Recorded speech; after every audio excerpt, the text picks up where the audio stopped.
You open your eyes and the first thing you feel is cold metal. Not the cold of winter air, the cold of iron soaked in blood that has already stopped being warm. Around you, the ground is not ground. It is a layer of men, some moving, most not. The air smells of copper and open bowel, and the specific sweetness of flesh that has started to turn before the body carrying it has finished dying. You try to move your left arm. It does not respond the way arms are supposed to respond. You look down, you do not look a second time. Somewhere behind the line, a man is screaming, not the scream of fear. That stops quickly. This is the sustained, low, animal sound of a person who has already crossed past fear into something the body does not have language for. A few feet away, another man is completely silent. He is watching the sky with the particular stillness of someone who has made a decision without deciding anything. You are still on the field. The battle ended. You are not sure when. The banners are still up. Yours are still standing. That means something in theory. In practice, it means that someone will eventually come for you. The question is not whether you will survive this day. The question is what surviving this day will cost you, and whether the thing that walks away from this field will still be recognizable as the thing that walked onto it. Medieval battlefield medicine did not save lives. It managed the distance between a man and his death. That distance was measured in minutes, in tools, in the angle of a blade, and in the particular skill of one craftsman operating under conditions that would be unacceptable in any other trade. This world did not care if you lived. It only cared if you could fight again. To understand what a medieval military surgeon was, you first need to understand what the medieval army was. You are not a volunteer. You are not, in most cases, a professional. You are a body conscripted by obligation, by feudal duty, by economic desperation, or by the specific kind of violence that recruiting parties bring to villages that have not produced enough men. You belong to a lord. The lord belongs to a king. The king belongs to a war that was decided in rooms you will never enter, over reasons that will never be fully explained to you. The hierarchy of the medieval military is absolute. At the top, knights and commanders who wear armor that costs more than your family will earn in a decade. Below them, men-at-arms with partial protection and partial training. Below them, infantry, you, who wear whatever you arrived in and carry whatever you were given or could afford. The difference between those categories is not merely social. It is the difference between a man who receives medical attention quickly and a man who receives it eventually, if at all. The surgeon in this system is not a physician. He holds no university degree. He has not studied Galen in Latin. He is a barber surgeon, a craftsman whose trade spans the cutting of hair and the cutting of bodies, a pairing that seems absurd until you understand that both require precision with blades and confidence with the screaming. He has learned his trade by watching other surgeons work, by practicing on wounds that were given to him as problems already in progress, by surviving enough battles to develop a working theory of what keeps men alive. He is not celebrated. He is not honored. He is necessary, and that is a different thing entirely. You do not choose your surgeon. You are brought to him or he is brought to you by the logistics of catastrophe. And the moment he looks at your arm, your leg, your abdomen, you have entered a system that will make decisions about your body based on variables that have nothing to do with your preferences. Now that you understand the structure around you, the next question is unavoidable. What does this system actually do when your body breaks? The wound comes first. Before infection, before fever, before the slow interior collapse.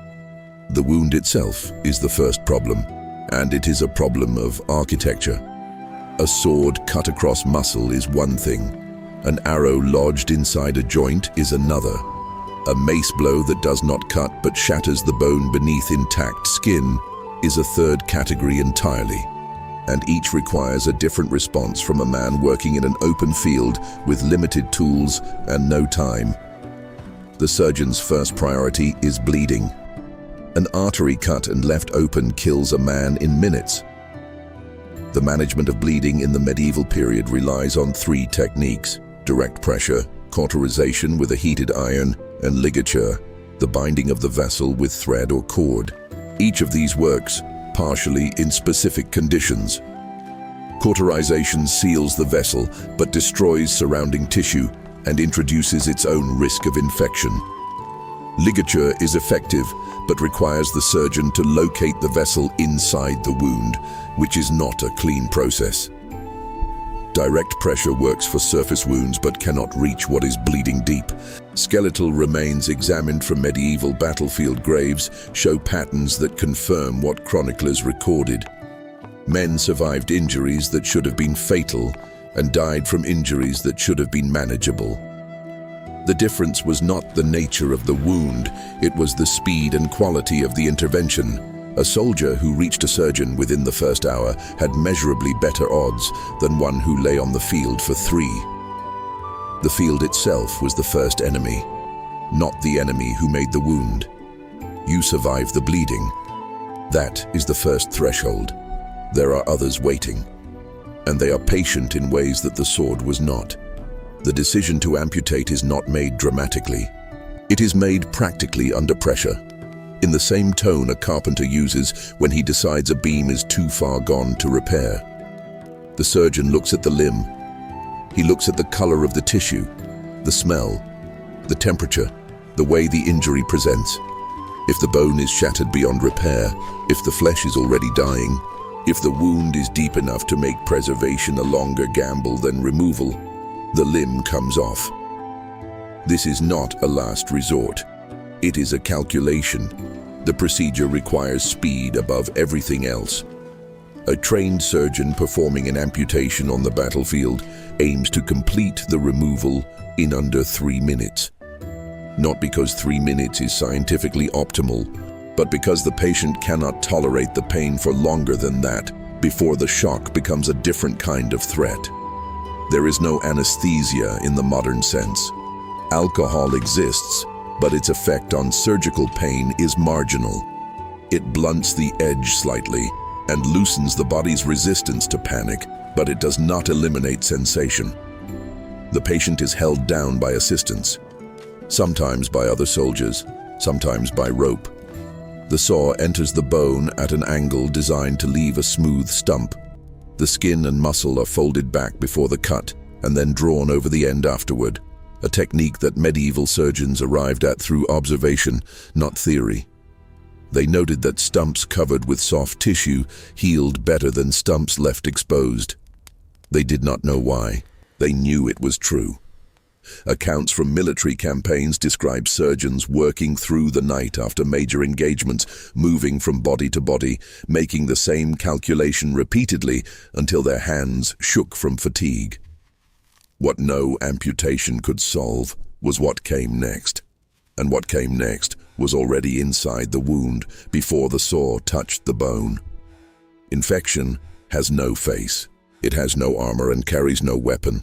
It arrives through the hands of the surgeon, through the cloth used to dress the wound, through the air itself in an era that has no concept of contamination as a mechanism of disease. The medieval understanding of illness is dominated by humoral theory, the belief that the body's health is governed by the balance of 4 fluids: blood, phlegm, yellow bile, black bile. Infection, in this framework, is understood as a corruption of humoral balance, not as the invasion of microscopic organisms. This is not ignorance dressed as knowledge. It is a coherent explanatory system built on observable patterns that simply lacks one crucial piece of information. The problem is that the missing piece is the one that kills. Post-surgical infections in the medieval period present in predictable stages. The wound swells. Heat concentrates around the site. The flesh begins to produce discharge that progresses from clear to opaque to the particular green and gray of necrotic tissue. The smell changes. This is the detail that appears repeatedly in medieval medical texts, because it was the most reliable diagnostic tool available. A wound that smelled wrong was a wound that was dying. A wound that smelled of advanced corruption meant the surgeon had run out of options. Gangrene, which medieval practitioners called by various terms describing its appearance rather than its mechanism, was the terminus of failed wound management. Once gangrene established itself in soft tissue, it moved. Not quickly by modern standards, but in a world with no way to interrupt its chemistry, even slow progression was inevitably fatal. A second amputation, higher up the limb, was sometimes attempted. Sometimes it worked. Sometimes it did not. The records are ambiguous because the men who did not survive did not leave records, and the men who performed the procedures had no controlled way of measuring their own success rates. Wine was poured into wounds, not ceremonially, practically. Surgeons observed that wounds treated with wine showed slower deterioration than wounds left untreated. They attributed this to wine's humoral properties. What they were doing, without knowing it, was applying a mild antiseptic. The alcohol content was not high enough to sterilize the wound, but it was sufficient to slow the growth of certain bacteria. The gap between what worked and why it worked would not close for another 5 centuries. Even when the body survived the surgery, it was fighting something it could not name. And the thing it was fighting did not distinguish between the brave and the frightened, the lord and the infantryman, the man who swung the sword and the man who carried the supplies. And then there is something that the history of battlefield medicine rarely leads with, something that operates in the background of every procedure, every decision, every survival. And that becomes visible only when you look at who received care and who did not. The medieval military surgeon worked within a hierarchy that determined not just rank, but life. A knight wounded in battle was treated immediately. He was carried from the field by his retinue, brought to a tent or a structure, and attended to with whatever resources the campaign possessed. A common infantryman was treated when time permitted. On large engagements, time did not always permit.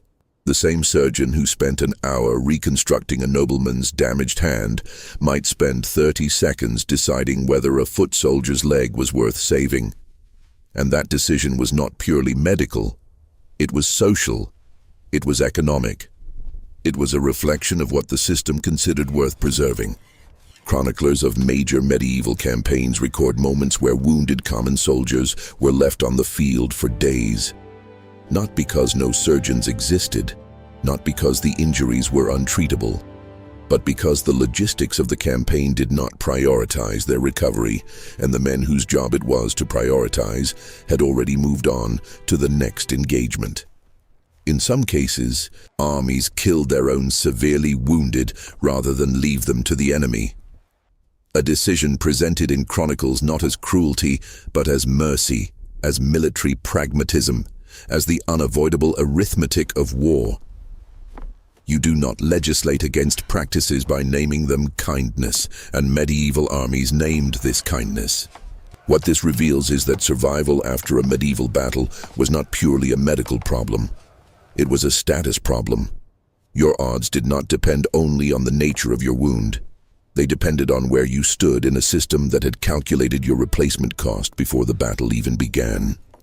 The surgeon's skill was real. The hierarchy that determined whether that skill reached you was realer. The soldier who survived amputation and survived infection still faced a world that had not built any structure to receive him. Medieval military service operated on an implicit contract. You fight, you may die. And if you survive damaged, the support system for what comes next is largely informal, largely religious, and largely dependent on the particular charity of the Lord you served. Disability in the medieval period is not a neutral category. A man who cannot work cannot pay his obligations. A man who cannot pay his obligations loses his tenancy, his standing, his access to the structures that keep him alive through winter. The guilds that might support an injured craftsman in a city have no equivalent on the feudal countryside. The church operates hospitals and almshouses, and these institutions are real and functional. But they are not designed for the scale of injury that major military campaigns produce. After a large engagement, the system for receiving the damaged is overwhelmed before the bodies stop moving. Accounts from religious institutions near major battlefields describe the arrival of wounded men who had walked days to reach care, who arrived with wounds already past the point where intervention was meaningful, who died in courtyards waiting for space inside. The institutions recorded these deaths with the same administrative language they used for everything else. Numbers, categories, dispositions. The language of an institution managing a volume it was not built to manage. A man who lost his arm but kept his life returned to a village that would look at him differently from the moment he arrived. Not with contempt, with the particular wariness of a community that depended on shared labor and could not afford to carry members who could not contribute.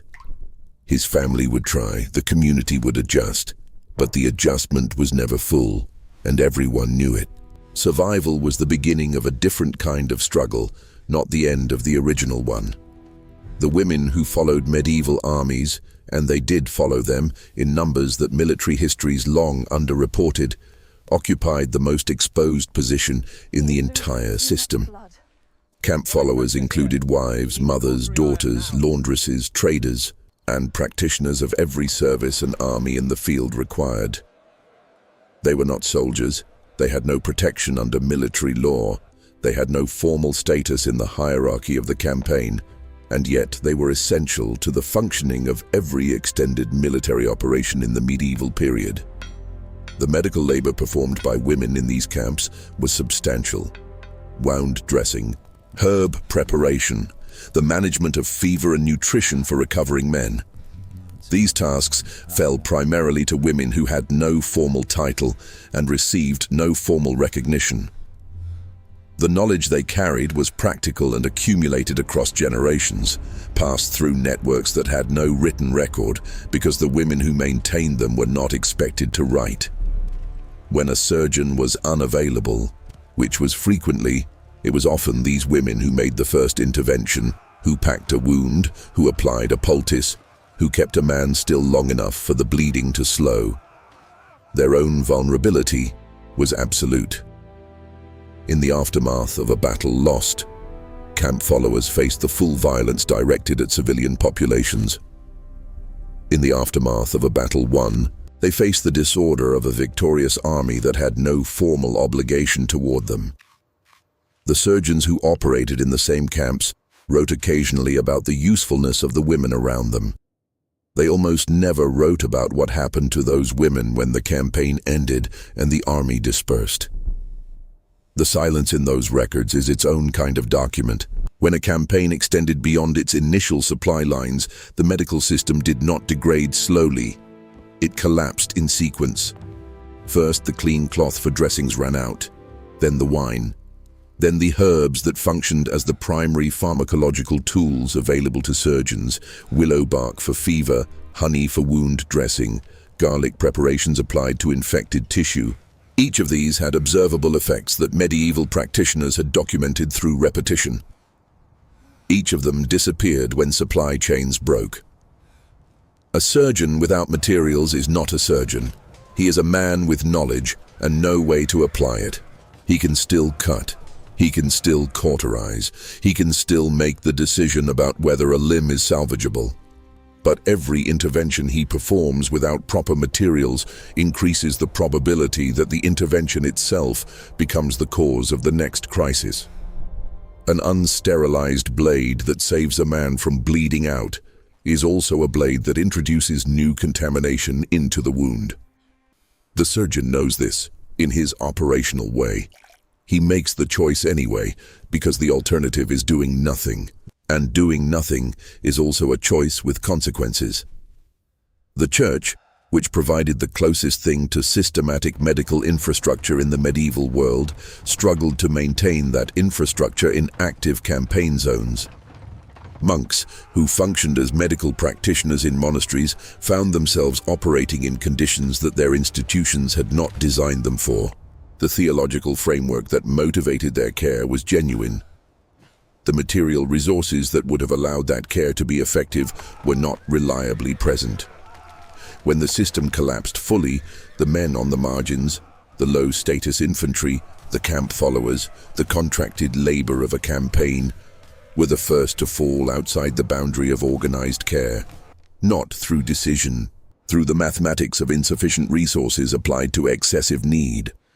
First, the supplies failed. Then the practitioners were overwhelmed. Then, the men who might have survived with intervention died waiting.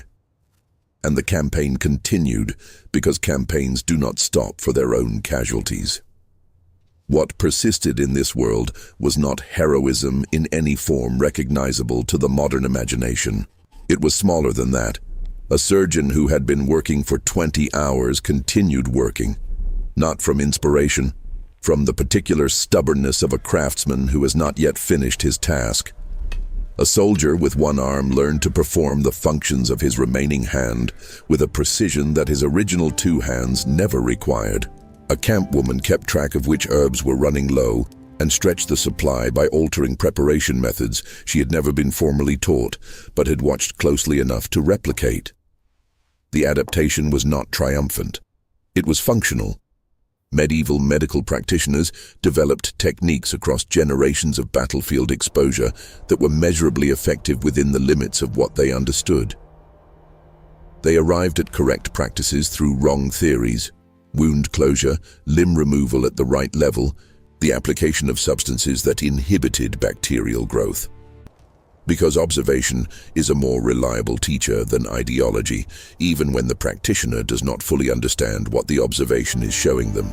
A wound treated promptly with wine and covered with honey and left to close under clean cloth showed better outcomes than a wound treated with the elaborate poultice prescriptions of formal medical texts. The practitioners who worked on battlefields, far from libraries and far from academic argument, made empirical decisions. They were not credited for those decisions. The credit went to the texts, to the theory, to the system. The knowledge that actually kept men alive lived in the hands of people who were not considered worthy of formal acknowledgement. That was the resistance available in this world. Not rebellion, not protest, not progress as a conscious project. Just the quiet accumulation of what worked, carried forward by people the system had not bothered to ask.